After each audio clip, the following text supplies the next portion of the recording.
This ice cream sandwich cake has become a family favorite. These are the ingredients that I used to make 2 ice cream sandwich cakes because it was for a birthday party. I'll show the ingredients again at the end as well.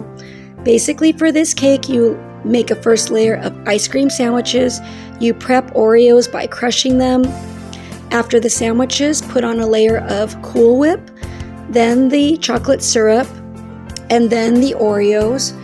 And then you're going to just do that all over again. I don't use the Reddi-wip until at the very end. So for freezing, the Cool Whip just freezes everything a lot better. So I would not recommend using Reddi-wip. For some reason, it just flattens. So here's the process of the first cake. And then that is ready for the freezer. You have to freeze it for several hours, but if you want, you can make it a day or 2 or more in advance. I had a smaller pan for the second ice cream sandwich cake, so this one's gonna be a little thinner, but it still came out really good. And what's fun about this cake is you could just do different combinations. We've done flavored ice cream sandwiches like Neapolitan or mint chip. I've also used mint chip Oreos instead of regular. Sometimes I've put caramel along with the chocolate syrup. It all has come out so good.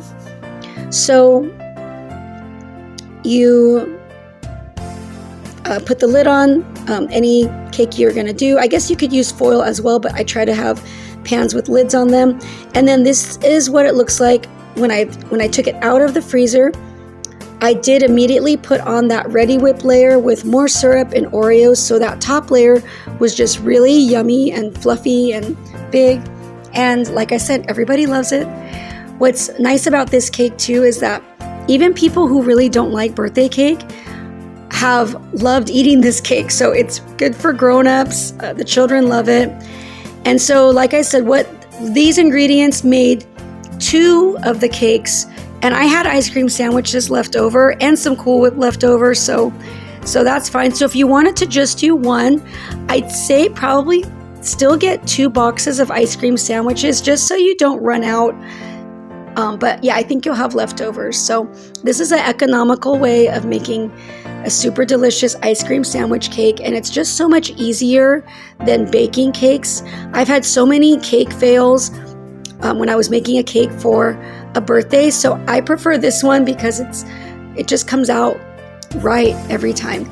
And our children most often will choose the ice cream sandwich cake over traditional birthday cake or cupcakes. So hopefully that helps you, and God bless your day.